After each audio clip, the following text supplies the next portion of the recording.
Hello friends, स्वागत है आप सभी का आपके अपनी YouTube channels Gurukul coaching classes पर। मैं शिवम रिछारिया एक बार फिर आप लोगों का स्वागत करता हूं अपनी नई वीडियो में। आज की जो वीडियो हम लेकर आए हैं वो है सब्जेक्ट हिंदी प्राथमिक शिक्षक भर्ती परीक्षा सुपर टेट के बारे में, जो कि हमने अपनी पिछली वीडियो में आपको बताया था। एक हिंदी विषय की एक महत्वपूर्ण रणनीति के साथ संपूर्ण तैयारी के साथ हम आपके सामने पिछली वीडियो में आए थे, जहाँ पे हमने आपको सारी इंफॉर्मेशन सारी उसकी सूचनाएं आपको प्रदान की थी, जिसमें उसी वीडियो की सीरीज को आगे बढ़ाते हुए आज हम अपनी वीडियो में लेकर आए हैं हिंदी की पहली क्लास, जिसमें हमें बिल्कुल बेसिक लेवल से स्टार्ट करना है हिंदी को, और उसके प्रत्येक पॉइंट को, हर बिंदु को एक प्रमुख तरीके से हमें इसको पढ़ना है, ताकि जिसमें जो अपना सुपर टेट का जो पाठ्यक्रम है, जो सिलेबस है, उसके अकॉर्डिंग अपना एक एक वर्ड, एक एक टॉपिक उसमें कवर होता चले। तो बिना कोई समय गवाए हुए आगे बढ़ते हैं अपनी वीडियो में।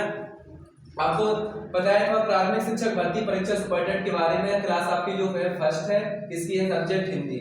सबसे हिंदी आपके सिलेबस में जो पहला टॉपिक था वो वर्ड। किसी भी आप हिंदी को अगर आप स्टार्ट करते हैं तो आपको वर्ड, हिंदी की जो सबसे छोटी इकाई होती है भाषा, यानी भाषा की किसी भी भाषा की जो सबसे छोटी इकाई होती है वो वर्ड या फिर वर्ड होता है, तो उसके बारे में हमें क्या करना है, जानकारी होना अत्यंत आवश्यक है। तो स्टार्ट करते हैं वर्ड। जैसे कि आप सभी को पता होगा वर्ड क्या कहलाता है। तो वर्ड जो होता है भाषा की, यानी भाषा की सार्थक, अगर कोई शब्द सार्थक शब्द बनाने हैं तो भाषा की जो सबसे छोटी इकाई यानी लघुत्तम, सबसे छोटी का मतलब होता है लघुत्तम, लघुत्तम का मतलब होता है सूक्ष्मतम, सूक्ष्मतम का मतलब होता है न्यूनतम, यानी इन तीनों का जो मतलब होता है वो एक ही होता है। यानी इससे छोटा शब्द को या फिर वर्ण को इससे छोटे, इसी को हम वर्ण या अक्षर भी कह सकते हैं। ये जो है वर्ण, इसी को हम क्या कह सकते हैं, अक्षर भी कह सकते हैं। तो वर्ण भाषा की क्या होती है, सबसे छोटी इकाई होती है, यानी सबसे लघुत्तम इकाई होती है, सबसे सूक्ष्मतम इकाई होती है, सबसे न्यूनतम इकाई होती है, जिसके हम और ज्यादा टुकड़े नहीं कर सकते हैं, जिसको हम और ज्यादा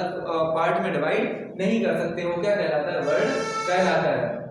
वर्णों को ही ध्वनियों के नाम से जानते हैं। अब जब सबसे छोटी इकाई है तो सबसे छोटी इकाई जो बोलेंगे हम, तो हमारे मुंह से जो पहली ध्वनि निकलेगी वही कहलाता है वर्ण। तो इसलिए इसको कहते हैं कि वर्णों को ही ध्वनियों के नाम से भी जाना जाता है। अब कैसे जानेंगे, जो कमल, ये हमने कोई वर्ड ले लिया कमल, ये आपका वर्ड लिखा है कमल। अब ये किन किन वर्डों से मिलकर बना है, किन किन छोटे छोटे वर्डों से मिलकर बना है। तो आपको देखने में लग रहा है कि इसमें 3 वर्ड है, लेकिन इसमें एक्चुअल में जो है वो 3 वर्ड नहीं है। ये आपका का के साथ जो ये वर्ड आपको मिला है आ, फिर माँ के साथ हुआ है आ, फिर ला के साथ जुड़ा हुआ है आ, तब जाके आपका जो वर्ड कंप्लीट हुआ है वो हुआ है का मा ल। तो इसलिए हम ये कहते हैं कि ये जो होता है वर्ण जो भाषा की सबसे छोटी का है। अब ये जो है, अब इस आ को आप और ज्यादा डिवाइड नहीं कर सकते। जैसे आपने का को लिख दिया क्या, का प्लस में आ, यानी का प्लस में आ। अब लेकिन इस आ को आप और ज्यादा डिवाइड नहीं कर सकते हो, किसी भी पार्ट में डिवाइड नहीं कर सकते हो, इसलिए इसको हम कहते हैं वर्ण। तो ये होती है सबसे छोटी इकाई, यानी इससे निचले स्तर पर आप इसके टुकड़े नहीं कर सकते हो।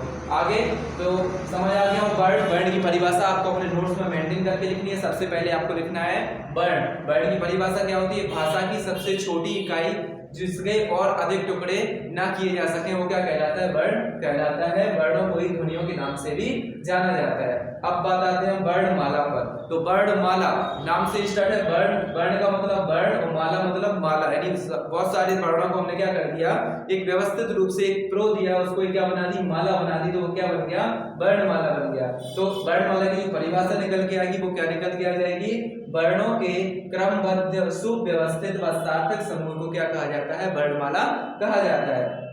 जैसे कि अब सारे वर्णों को उठा के एक हमने क्या कर दिया, उसको एक व्यवस्थित रूप से, एक सार्थक रूप से हमने उसको क्रमबद्ध रूप से एक ऑर्डर में रख दिया है, जिस समूह को क्या कहा जाता है, जिस ग्रुप को क्या कहा जाता है, वर्णमाला कहा जाता है।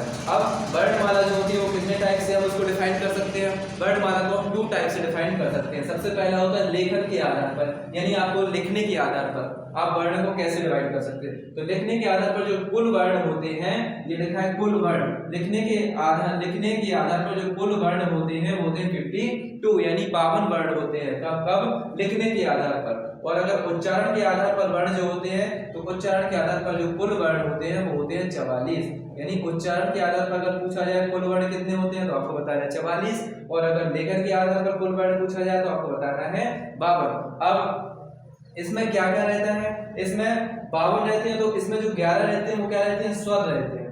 11 जो रहते हैं स्वर, बाकी के जो 33 यानी 33 जो रहते हैं वो रहते हैं व्यंजन। और इसके साथ जो 4 रहते हैं संयुक्ताक्षर होते हैं। संयुक्ताक्षर का मतलब होता है जो दो वर्णों से मिलकर कोई अक्षर बनता है वो क्या कहलाता है, संयुक्ताक्षर कहलाता है। और इसकी संख्या कितनी होती है, 4 होती है, और जो कि आपको आगे वाली वीडियो में बताया जाएगा।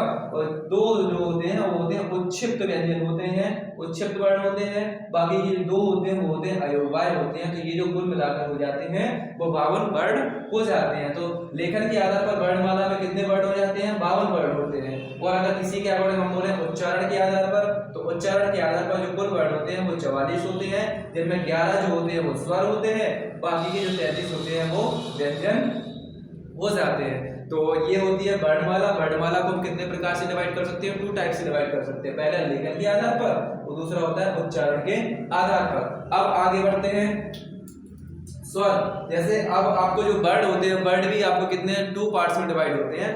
तो वर्णमाला में कुछ जो पार्ट्स होते हैं, पहला होता है स्वर। स्वर होता है ऐसे वर्ण जिनका उच्चारण स्वतंत्र रूप से होता है। स्वर का आप लोगों को पता है कि ऐसे वर्ण जिनका उच्चारण स्वतंत्र रूप से होता है। स्वतंत्र रूप का मतलब आपको वो वर्ण का जो उच्चारण करना है, अगर बोलना है तो आपको किसी और दूसरे वर्ण की आवश्यकता ना पड़े। जैसे आपने का बोला, का तो का आपने बोला का, तो का के बाद में क्या आ रहा है, आ। आप बोलोगे का, तो का के बाद में क्या आ रहा है, आ। यानी जो का है वो आपका स्वर नहीं होगा। क्यों? क्योंकि इसमें का बोलने में आपको किसकी मदद लेनी पड़ रही है, आ की मदद लेनी पड़ रही है। तो ये जो का होगा वो किसके अंतर्गत आएगा, व्यंजन के अंतर्गत आएगा। लेकिन स्वर के अंतर्गत क्या आएगा, तो जो जिसकी हेल्प लेकर आपने का बोला है, का किसकी हेल्प लेके बोला, आ की हेल्प लेके बोला, तो जो आ बनेगा वो बन जाएगा इसमें स्वर। कहने का मतलब ये है कि जो स्वतंत्र रूप से बोले जाते हैं, जैसे अब बोलो आप आ, तो आ बोलने के लिए आपको आ ही बोलना पड़ेगा, किसी और वर्ण की जरूरत या किसी और वर्ण की मदद नहीं लेनी पड़ेगी। तो आ, बड़ा आ, छोटी ई, बड़ी ई, छोटा ऊ, बड़ा ऊ, ए, आई, ओ, औ। ये जो वर्ण होते हैं ये ऐसे वर्ण होते हैं कि इनका उच्चारण करने में आपको किसी दूसरे वर्ण की आवश्यकता नहीं पड़ती है। तो ये वर्ण कहलाते हैं स्वर। इसलिए स्वरों की जो परिभाषा बनाई गई है वो क्या बनाई गई है कि ऐसे वर्ण जिनका उच्चारण स्वतंत्र रूप से होता है, अर्थात किसी दूसरे वर्ण की आवश्यकता नहीं पड़ती है, वो क्या कहलाते हैं, स्वर कहलाते हैं। अब आता है व्यंजन। व्यंजन क्या होता है, ऐसे वर्ण जिनका उच्चारण स्वरों की सहायता, ये हमने बता चुके। जैसे हमने बोला का, तो का बोला तो का के बाद में क्या आ गया, आ। खा बोला तो भी आ रहा है खी, तो बाद में आ रही है ई। अगर हमने बोला खू तो बाद में आ रहा है ऊ। तो ये वाले जो वर्ण होते हैं वो क्या कहलाते हैं, व्यंजन कहलाते हैं, कि जिनमें हमें स्वरों की आवश्यकता पड़ती है। आप बिना स्वरों के आप इसको नहीं बोल सकते हैं। तो ये वो हो गई स्वर और व्यंजन की परिभाषा, जो कि संक्षेप में हमने आपको बताई है। अगली वीडियो में आपको विस्तार से स्वरों के बारे में आपको पढ़ाया जाएगा, कितने स्वर होते हैं, ह्रस्व स्वर होते हैं, दीर्घ स्वर होते हैं, प्लस स्वर होते हैं, उनके बारे में आपको बताया जाएगा। अब कुछ इंपॉर्टेंट जो पॉइंट्स होते हैं, नोट पॉइंट है किसके बारे में, वर्ण के बारे में। जैसे पहले जो थे स्वर जो थे, पहले जो स्वर थे वो थे कितने, 13। अभी जो स्वर है वो कितने हैं, 11। तो पहले 13 जो स्वर थे वो कौन कौन से थे, उसमें आपके आ से लेकर औ तक था, और ये र और ग्र, ये 2 वर्ण आपके दिए जाते थे उसमें। इसलिए 11 + 2 कितने हो जाते थे, 13 हो जाते थे। लेकिन अब इन 2 स्वरों को क्या कर दिया गया है, हटा दिया गया है, स्वरों की श्रेणी से इसको हटा दिया गया है। तो अब जो मात्र स्वर बचे हैं वो कितने स्वर बचे हैं, वर्णमाला में 11 स्वर बचे हैं, जो कि कौन कौन से हैं, छोटा आ से लेकर बड़ा ऊ तक, यानी छोटा आ, बड़ा आ, छोटी ई, बड़ी ई, छोटा ऊ, बड़ा ऊ, ए, आई, ओ और औ। ये जो 11 है वो स्वर इसमें बचे हुए हैं। अब बात आती है मात्रा के आधार पर। मात्रा के आधार पर स्वर कितने होते हैं, तो मात्रा के आधार पर स्वर अभी भी कितने होते हैं, 10 ही होते हैं। आप क्या होगे, कैसे होते हैं मात्रा के आधार पर 10, तो हमने देखा, अगर हम आपके सामने मात्राएं लिखें तो छोटा की जो मात्रा होती है वो कुछ नहीं होती, बड़ा की मात्रा ये होती है, छोटी की मात्रा ये होती है, और बड़ी की मात्रा ये होती है, छोटा ओ की मात्रा ये होती है, और बड़ा ओ की मात्रा ये होती है। ए की मात्रा ये होती है, आई की मात्रा ये होती है, और ओ की मात्रा जो होती है वो ये होती है, और औ की जो मात्रा होती है वो ये हो जाती है। तो अब आपकी यहाँ पर मात्रा अगर आप काउंट करोगे तो 1 2 3 4 5 6 7 8 9 10, कितनी मात्रा, ओ औ, यहाँ से कोई रह गया क्या, छोटी बड़ी, छोटा बड़ो, ए आई ओ औ। तो ये जो मात्रा है आपकी, जो मात्रा के आधार पर जो वर्ण है वो कितने हैं, 10 वर्ण माने जाएंगे कि मात्रा के आधार पर जो कितने वर्ण होते हैं 10 वर्ण होते हैं। अगर स्वर जो मात्रा के आधार पर 10 स्वर होते हैं, वैसे जो स्वर होते हैं वो कितने होते हैं 11 होते हैं, लेकिन जो अगर मात्रा के आधार पर स्वर लिया जाए तो कितने होते हैं 10 होते हैं। तो ये इंफॉर्मेशन आपकी जो थी पहली क्लास थी वो थी वर्ण के बारे में, वर्ण और वर्णमाला को हमने विस्तार से पढ़ा।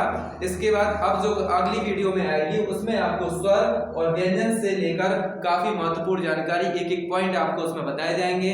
तो आई होप फ्रेंड्स कि आपको वीडियो समझ में आई होगी। अगर आपको वीडियो समझ में आई है तो आप वीडियो को ज्यादा से ज्यादा लोगों तक शेयर करें, वीडियो को लाइक करें और चैनल को सब्सक्राइब करें, क्योंकि आप लोग अगर चैनल को सब्सक्राइब नहीं करेंगे तो जो हम लोगों की जो मेहनत होती है, हम लोग इतनी मेहनत करके आप लोगों को वीडियो प्रोवाइड कराते हैं तो उससे हम लोगों को जो मोटिवेशन जो रहता है वो अधूरा रह जाता है। तो इसलिए आपको वीडियो को लाइक भी करना है और वीडियो को पूरा देखना भी है, ताकि आप जो आप सपना लेके चल रहे हो सुपरटेट शिक्षक भर्ती परीक्षा का जो आपने इंतजार कर रहे हो इतने लंबे समय से, जो आप तैयारी कर रहे हो, तो उसको एक आप सार्थक रूप दे सको और अपनी सरकारी स्कूल में अपनी एक सीट फिक्स कर सको। तो मिलते हैं अगली वीडियो में, तब तक के लिए नमस्कार, जय हिंद, वंदे मातरम।